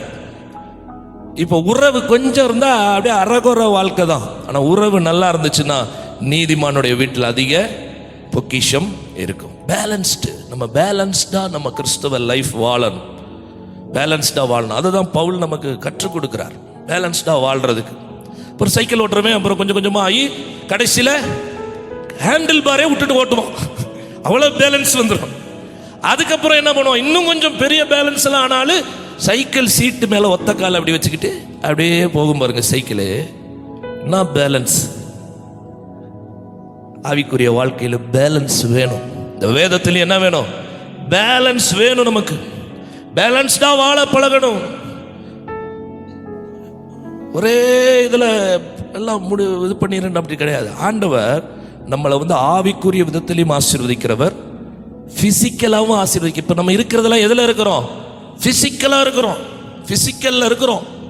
பிசிக்கல்ல இருக்கும் போது பிசிக்கல் ஹெல்த் நமக்கு வேணும். பிசிக்கல்ல நமக்கு ஆரோக்கியம் வேணும், நமக்கு ஐஸ்வர்யம் வேண்டும். பிசிக்கல் எல்லாமே ஆண்டவர் நமக்கு தரவரா இருக்கிறார். ஒரே விட்டமின் எடுத்துக்கிட்டு இருந்தீங்கன்னா பிபி ஏறிடுங்க. எனக்கு C vitamin C vitamin C vitamin C vitamin எடுத்து கொஞ்ச நாள் எடுத்து பாருங்க. பிபி சும்மா போய் செக் பண்ணுங்க. ஒரு மாசம் சி விட்டமினே சாப்பிட்டுக்கிட்டு இருங்க. இல்லை ஒரு டி விட்டமின், ஏதாவது ஒரு விட்டமின் எடுத்துங்க, எடுத்து அதையே சாப்பிடுங்க. ஃபுட்டில் கூட பேலன்ஸ் இல்லைன்னா என்ன ஆகுது தெரியுமா? வியாதி வந்துடுது. பேலன்ஸ் இல்லைன்னா என்ன ஆயிருது? வியாதி வந்துடுது. கிறிஸ்தவ வாழ்க்கையிலையும் பேலன்ஸ் இல்லைன்னா, பேலன்ஸ்டு வசனத்தை நம்ம பேலன்ஸ் பண்ணி நமக்கு படிக்க தெரியலன்னா தரித்திரம் வந்துடும். தரித்திரம் என்ன ஆயிரும்? வந்துடும். சரி, நான் பேலன்ஸ் பண்ணி நான் ஐஸ்வர்யவான் ஆயிட்டேன் அப்படின்னும் போது உறவை விட்டீங்கன்னா என்ன ஆயிரும்? ஐஸ்வர்யம் இருக்கும், ஆனா ராஜ்யம் இருக்காது. என்ன இருக்காது? ராஜ்யம். இதுதான் இயேசு சொல்ல வராரு. நீ ஐஸ்வர்யவான் ஆகுவதில் உனக்கு தடை இல்லை, ஆனா ஐஸ்வர்யவான் ஆகிறதுல என்ன பிரச்சனை அப்படின்னா, நீ இந்த உலகத்தை என்ன பண்ண ஆரம்பிச்சிருவ? உன் ஐஸ்வர்யத்தை நம்ப ஆரம்பிச்சிருவ. அதனாலதான் அவர் சொல்றாரு பாருங்க, லூக்கால நீங்க படிச்சு பார்த்தீங்கன்னா தெரியும். லூக்கால படிங்களேன், 12ஆம் அதிகாரம் 34ஆம் வசனம். இப்போ உங்கள் பொக்கிஷம் எங்கே இருக்கிறதோ அங்கே உங்கள் இருதயமும் இருக்கும். இந்த ஆலயத்தில் உட்கார்ந்துட்டு உங்க பொக்கிஷம் எங்க இருக்குதோ அங்கதான் போய் என்ன இருக்கும்? இருதயம் இருக்கும். நிறைய பேர் அதனால ஆலயத்தை விட்டுறாங்க. அவங்களுக்கு இயேசு பொக்கிஷம் கிடையாது. அவங்களுக்கு யாரு பொக்கிஷம் தெரியுமா? அவங்க வேலை பொக்கிஷம். வேலை வேலை வேலை, சம்பாத்தியம் சம்பாத்தியம். ஏன் பிரதர் ஐஸ்வர்யவான் ஆகணும், ஐஸ்வர்யவான் ஆகணும். ஐஸ்வர்யவானாக தீவிரிக்கிறவன் அழிவிலும் கேட்டிலும் என்ன பண்ணுவானா? விழுந்துருவான். நீ அதை தேடி போகாத, ஐஸ்வர்யம் உன்னை தேடி வரணும். ஒரு ஆமென் சொல்லுவோமா? ஆமென். பாருங்க, ஐஸ்வர்யத்தை தேடி ஒரு விசுவாசி ஓடுற ஹாபிட்டை விட்டுரு. கர்த்தருக்கு 2 மணி நேரம் முன்னால கொடுக்க முடியாதா? ஒரு 2.5 மணி நேரம் ஆண்டவருடைய சமூகத்தில் உட்கார முடியாதா? வாரம் முழுவதும் ஆண்டவர் 24 மணி நேரம் into 7 கொடுக்கிறாரே. அதுல 8 மணி நேரம் 8 மணி நேரம் 8 மணி நேரம் வேலை செய்து கொண்டே தானே இருக்கிறாய். அறிவு கட்ட விதமாய், முட்டாள்தனமாய் ஏன் உன்னுடைய வாழ்க்கையை நீயே கெடுக்கிறாய் என்று நான் சொல்லுகிறேன்.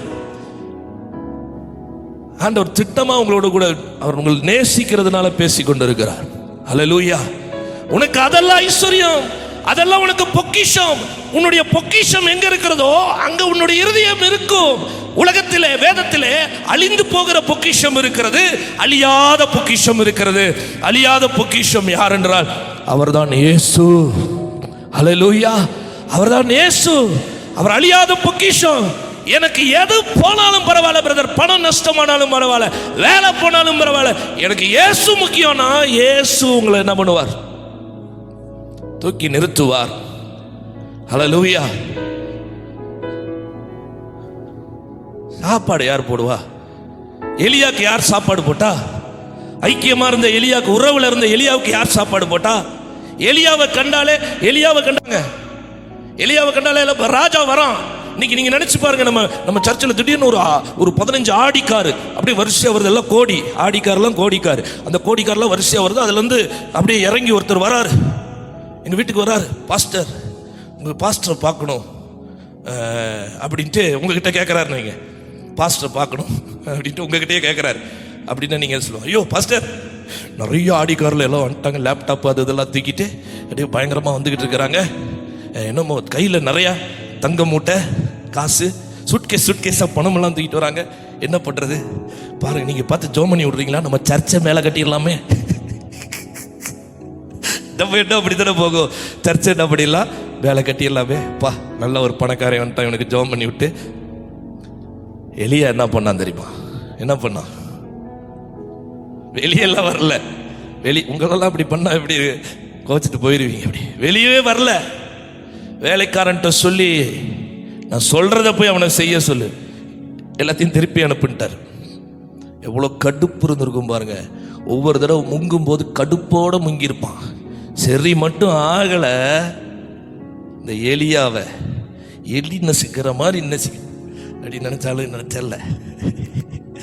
ஆனா அவன் தீர்க்கதரிசி சொன்னபடி செய்தவர்களுக்கு, எல்லாம் சொல்லுங்க, தீர்க்கதரிசி சொன்னபடி செய்தவருக்கு கர்த்தர் சுகத்தை கொடுத்தார். ஹல்லேலூயா. இந்த வார்த்தையை கேட்பது மாத்திரமல்ல, இந்த வார்த்தையின்படி நீங்க செஞ்சு பாருங்க. நான் சொல்றதை நீங்க செஞ்சு பாருங்க. கர்த்தர் உங்களுடைய வீட்டிலே பொக்கிஷத்தை கொடுப்பார். ஹல்லேலூயா. ஒரு ஆமென் சொல்லலாமா? ஒரு ஆமென் சொல்லலாமா? நான் அதை பெற்றுக்கொள்கிறேன். என்னோட வீட்டில் என்னுடைய களஞ்சியம் நிறையும். அதை சொல்லுங்க, வாயை திறந்து சொல்லுங்க, என்னுடைய களஞ்சியம் நிறையும், என்னுடைய களஞ்சியம் நிறையும். அதனால நிறைய பேருக்கு பொக்கிஷம் வேலைங்க. நிறைய பேருக்கு பொக்கிஷம் பார்த்தீங்கன்னா அவங்களுடைய சொந்தக்காரன் தான் பொக்கிஷம். நிறைய பேருக்கு அதான் பொக்கிஷம். அதனால கிறிஸ்து முக்கியமே கிடையாது. கிறிஸ்து நான் வைக்கிற ஆளு. கிறிஸ்து யாரு? நான் வைக்கிற ஆளு. நான் எப்போ வரணும்னு எனக்கு தோணுதோ அப்போ வருவேன். சரி மகனே, நான் உன்னை எப்போ ஆசீர்வதிக்கணும்னு தோணுதோ அப்போ ஆசீர்வதிக்கிறேன்.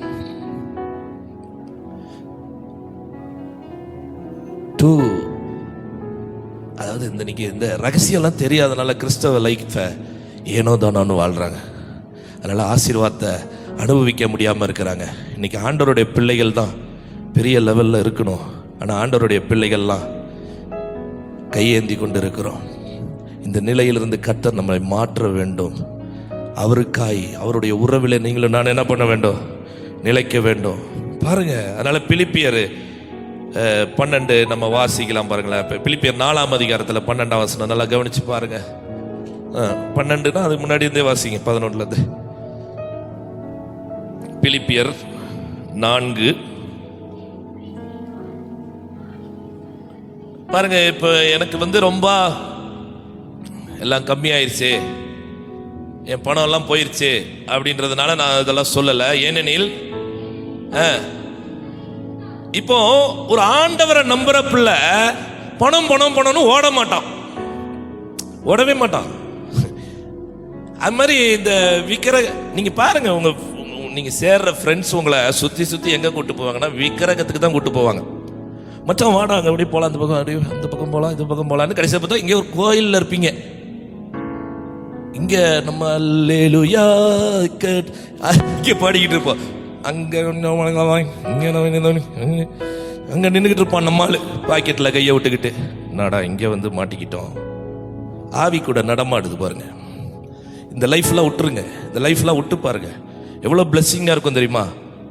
கர்த்தரை நம்புகிறவனோ செழிப்பான், கர்த்தரை நம்புகிறவன் செழிப்பான். பாருங்க, என் குறைச்சல் நான் இப்படி சொல்லுகிறதில்லை. ஏனெனில் நான் எந்த நிலையா இருந்தாலும், காசு இருந்தாலும் சரி, காசு இல்லாட்டியும் சரி, எனக்கு இன்னைக்கு பணம் இல்லாட்டியும் பரவாயில்ல, நான் மன ரம்யமா இருக்க கற்றுக்கொண்டேன்.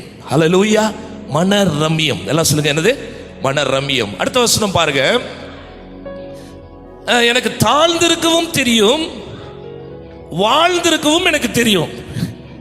எவ்விடத்திலும் எல்லாவற்றிலும் திருப்தியா இருக்கவும், பட்டினியா இருக்கவும், பரிபூர்ணம் அடைவும், குறைவுபடவும் போதிக்கப்பட்டேன். இப்படிதான் நான் உங்களுக்கு போதிக்கிறேன். நீங்க எந்த சூழ்நிலையிலும் நீங்க வாழ கற்றுக்கொள்ளுங்கள். ஆனா தேவனோடு கூட இருக்கிற உறவை விட்டுறாதீங்க. அதுக்குன்னு தேவன் அதே நிலைமையில உங்களை வைப்பார்ன்றது அர்த்தம் இல்லை. குறைச்சல் இருக்கும் பொழுது உங்களுக்கு உதவி செய்வதற்கு கர்த்தர் ஆட்களை எழுப்புவார். நீங்கள் கர்த்தரை நம்பினால் உங்களுக்கு வியாபாரம் வரும், உங்களுக்கு நன்மை உங்களை தேடி வரும், உங்களுக்கு ஃபோன் கால் வரும், தேடி அலைய வேண்டாம். பாருங்க, அதனால எல்லா இதுலயும் இருக்கிறதுக்கு என்ன பண்ணுங்க, போதிக்கிறேன். அப்படிதான் போதிக்கிறோம் உங்களுக்கு. அடுத்தது 13, என்னை பலப்படுத்துகிற, எல்லாம் சொல்லுங்க, என்னை பலப்படுத்துகிற கிறிஸ்துவினாலே எல்லாவற்றையும் செய்ய எனக்கு பலன் உண்டு. கரங்களை தட்டி ஆண்டவருடைய நாமத்துக்கு ஹல்லேலூயா. நம்மளை பலப்படுத்துகிற ஒரு கிறிஸ்து இருக்கிறார். அவரை கொண்டு எல்லாவற்றையும் செய்ய எனக்கு என்ன இருக்குது, பலன் இருக்குது. அதுக்கு ஏஜ் ஒரு மேட்டரே கிடையாது. 80 வயசுக்கு மேல தான் இந்த செத்து போறேன், நான் 70, அதுக்கு மேல 80ல் நான் அவுட் ஆயிருவேன் அப்படின்னு சொன்ன அந்த ஆளை தான் கூட்டு லட்சக்கணக்கான ஜனங்களை ஆண்டவர் நடத்த வைத்து 120 வயசு வரைக்கும் கொண்டு போனார். அல்லேலூயா. அதனால ஏஜ் மேட்டர் கிடையாது. என்னை பலப்படுத்துகிற கிறிஸ்துவினால எல்லாவற்றையும் செய்ய எனக்கு என்ன இருக்குது, பலன் உண்டு. அந்த கிறிஸ்துவுடைய பலன். அடுத்து படிச்சு பாருங்க, ஒரு 19 வரைக்கும் அப்படி படிப்போம். ஆகிலும் நீங்கள் என் உபத்திரவத்தில் என்னோடு உடன்பட்டது நலமா இருக்கிறது. பாருங்க, இந்த உபத்திர சமயத்தில் பவுலுக்கு விசுவாசிகள்லாம் ஹெல்ப்ஃபுல்லா இருந்தாங்க. மேலும் பிலிப்பியரே சுவிசேஷத்தின் ஆரம்பத்திலே புறப்பட்ட போது கொடுக்கல் வாங்கல் காரியத்தில் நீங்க மாத்திரம் எனக்கு உடன்பட்டதே அல்லாமல் வேற எந்த சபையும் என்னாகல, உடன்படல. பாருங்க, ஒரு ஊழியக்காரோட வாழ்க்கையில நடக்கிற காரியங்கள்லாம் பாருங்க. அந்த குறைச்சல்கள் மத்தியிலும் அவர் மனரம்யமா இருக்க கற்றுக்கொண்டார். அவர் நமக்கும் அப்படிதான் இருக்கணும்னு அவர் சொல்லி கொடுக்குறாரு.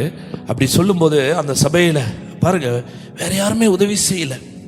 அந்த விசுவாசிகள் தான் அவருக்கு என்ன பண்ணாங்க, அந்த சபையார் மாத்திரம் தான் அவருக்கு என்ன பண்ணாங்க. எத்தனையோ சபையை அவர் நிறுவி இருக்கிறார், எத்தனையோ சபையை ஸ்தாபித்திருந்தும் அந்த சபையில வேற எந்த சபையும் குறைச்சல் மத்தியில் உதவி செய்யல.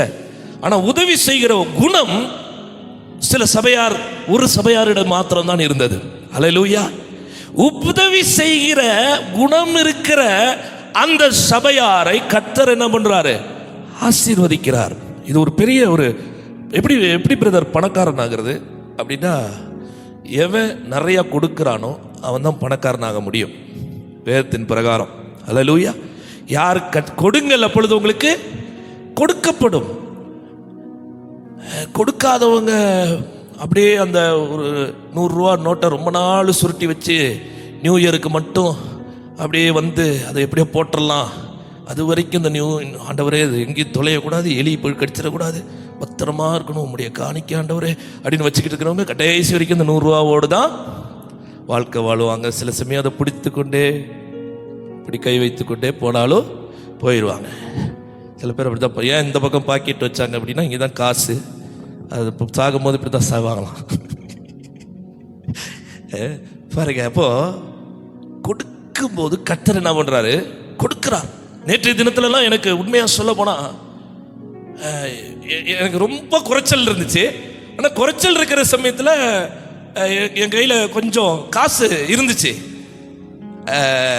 பேங்க்ல குறைச்சல், ஆனால் கையில் என்ன இருக்கு, காசு இருக்கு.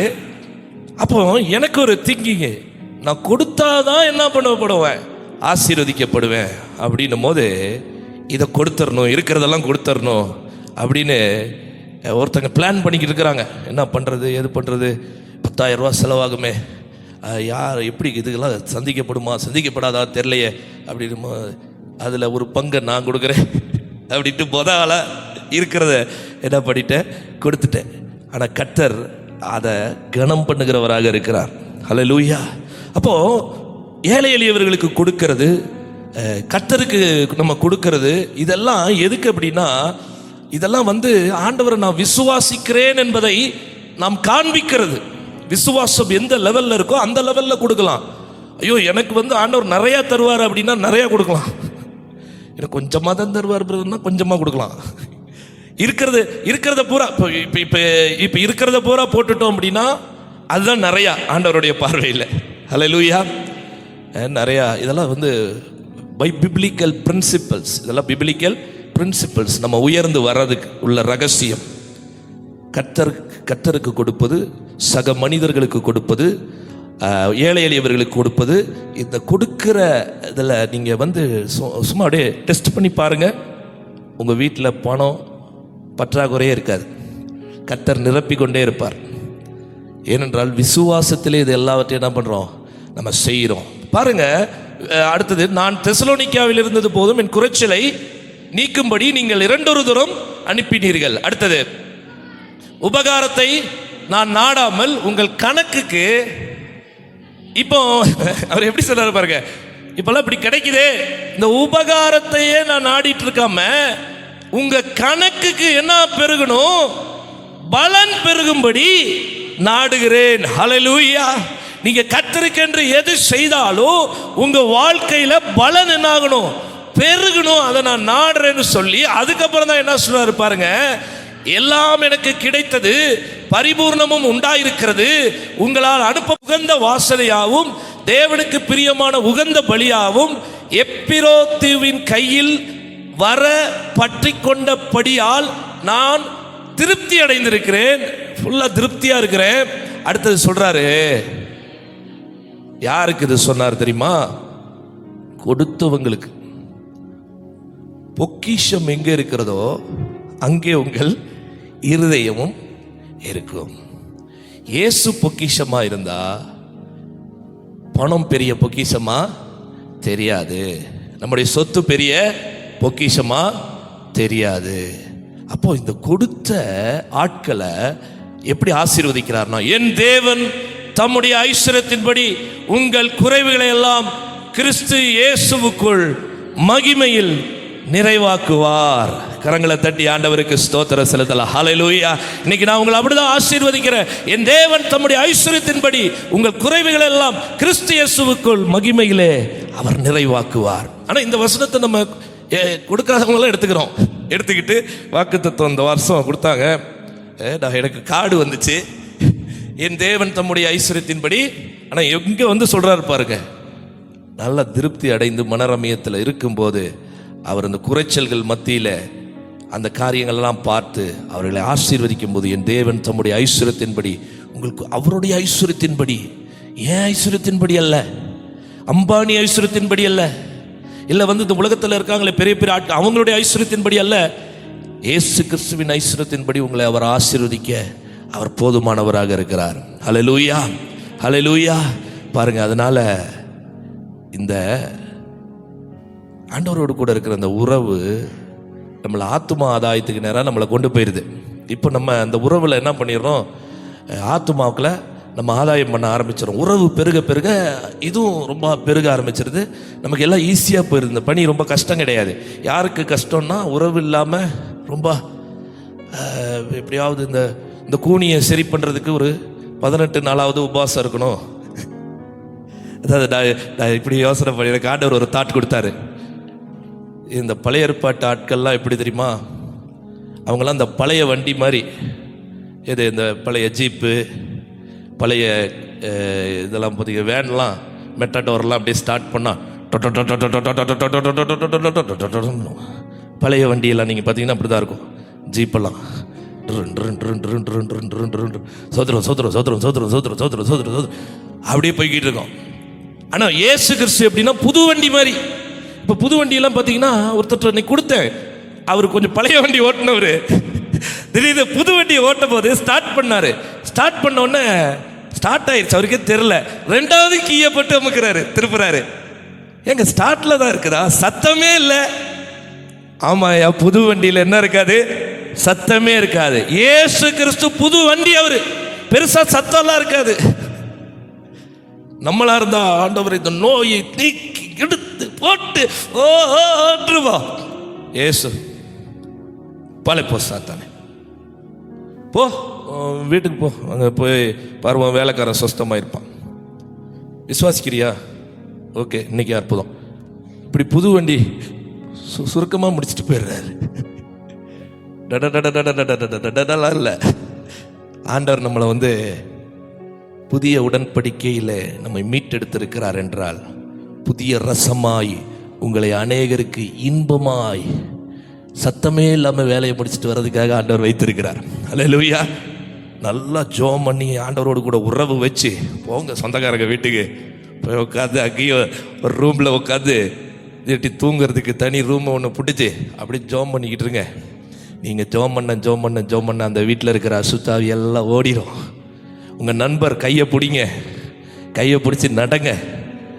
அவன் போகிற பாதைக்கு இல்லை, இப்படி வா போகலாம், டீ கடைக்கு போகலாம். கொஞ்ச நாளில் பாருங்க அவன் என்ன ஆயிடுவான், அவன் மாறிடுவான். அல்லேலூயா. கர்த்தர் மாற்றிடுவார். மாற்றுவதற்குரிய தருணங்களை அவர்களுக்கு உருவாக்கி கொடுப்பார். சில பேரை இப்படியே மாற்றிடுவார், சில பேர் அடிபட்டு உதப்பட்டு எப்படியோ வந்துடுவாங்க. கர்த்தர் விட மாட்டார். அல்லேலூயா. நீங்கள் யாரெல்லாம் நேசிக்கிறீங்களோ உங்கள் சொந்தங்களை நீங்கள் நேசிங்க. நான் நேசிக்க வேண்டாம்லாம் சொல்லலை, நேசிங்க. நண்பர்களை நேசிங்க, ஆனால் ப்ரிப்பேர் ஆகிட்டு போக. அல்லேலூயா. ஏன்னா இந்த ஆத்துமா எவ்வளோ விலையேற பெற்றது என்று உங்களுக்கும் எனக்கு தெரியாது. இப்போ நீங்கள் நானும் ரட்சிக்கப்பட்டிருக்கோம். நமக்கு விலை என்ன தெரியுமா? இந்த உலகத்தில் யாருமே அந்த விலையை கொடுக்கல. விலையை கொடுத்தது இந்த ரத்தம், விலையேற பெற்ற ரத்தம். இந்த விலையேற பெற்ற ரத்தத்தை கொடுத்து ஆண்டவர் நம்மை விலை கிரயமாக வாங்கிவிட்டார். அல்லேலூயா. இப்போ ஆண்டவருடைய சொத்துக்கள் நீங்களும் நானும், ஆண்டவருடைய பிள்ளைகள். அப்போ ஆண்டவருடைய பிள்ளைகளாக இருக்கும்போது இன்னைக்கு இந்த ரத்தத்தை நினச்சி பார்க்கணும். இந்த விலையேற பெற்ற இந்த ரத்தத்தில் ஆண்டவர் என்ன வாங்கியிருக்காருனா, இந்த ரத்தத்தில் எனக்கு சுகம் உண்டு, இந்த ரத்தத்தில் எனக்கு பலன் உண்டு, இந்த ரத்தத்தில் எனக்கு ஆரோக்கியம் உண்டு. இந்த கம்யூனியன் எடுக்கும் போதே விசுவாசிச்சிங்கன்னா, அப்படி விசுவாசிங்க. இவ்வளோ விலை உயர்ந்த ரத்தம் என்ன வாங்கியிருக்காருன்னா, ஒரு பெரிய டிரான்ஸ்ஃபார்மேஷன் இந்த ரத்தத்தில் இருக்குது. இந்த ரத்தத்தில் நான் அந்த அப்பத்தை சாப்பிடும்போது, இந்த ரத்தத்தில் பானம் பண்ணும்போது எனக்கு விடுதலை இருக்கிறது, சுகம் இருக்கிறது, எனக்கு தரித்திரம் நீங்குகிறது. என்னோட தரித்திரத்துக்காக அவர் மரித்திருக்கிறார். கண்களை போடுவோமா? God loves you. ஆண்டவர் உங்களை நேசிக்கிறார் பிரதர். ஆண்டவர் உங்களை நேசிக்கிறார் சிஸ்டர். உங்களை நேசிக்கலடா ஆண்டவர் இப்படியெல்லாம் சொல்ல மாட்டாரு. உங்களை அதிகமாய் அவர் நேசிக்கிறார். ஆத்துமாவை அவர் விலையே உயர்ந்த ஒரு பொக்கிஷமா பார்க்கிறாரு. கடல்ல இருக்கிற முத்தை காட்டிலும், இந்த உலகத்தில் இருக்கிற தங்கங்களை காட்டிலும், இந்த உலகத்தில் எதெல்லாம் விலையேற பெற்றிருக்கிறதோ, வைரம், டைமண்ட், எல்லாத்தையும் காட்டிலும் கீழே இறங்கி இந்த ஆத்துமாவை மீட்கணும்னா, நீங்க எவ்வளவு விலையேற பெற்றவர்கள், விலையேறப்பட்ட ரத்தத்தினாலே வாங்கப்பட்டிருக்கிறீர்கள். இயேசு உங்களை நேசிக்கிறார். இயேசு உங்களை நேசிக்கிறார். ஹல்லேலூயா. உங்களை அவர் நேசிக்கிறார் பிரதர், உங்களை நேசிக்கிறார் சிஸ்டர். ஹல்லேலூயா, ஹல்லேலூயா, ஹல்லேலூயா. நீங்களும் சொல்லுங்க, ஆண்டவரே நான் உம்மை நேசிக்கிறேன். இயேசுவே நான் உம்மை நேசிக்கிறேன். ஹல்லேலூயா, ஹல்லேலூயா, ஹல்லேலூயா. இயேசுவே நான் உம்மை நேசிக்கிறேன். ஆண்டவரே எல்லா வாய்களை திறந்து சொல்லுங்க, ஆண்டவரே இந்த வாழ்க்கையில நான் உமக்காய் நான் வாழ்கிறேன் அப்பா. உமக்காக வாழ்கிறேன், உம்மைதான் நேசிக்கிறேன்,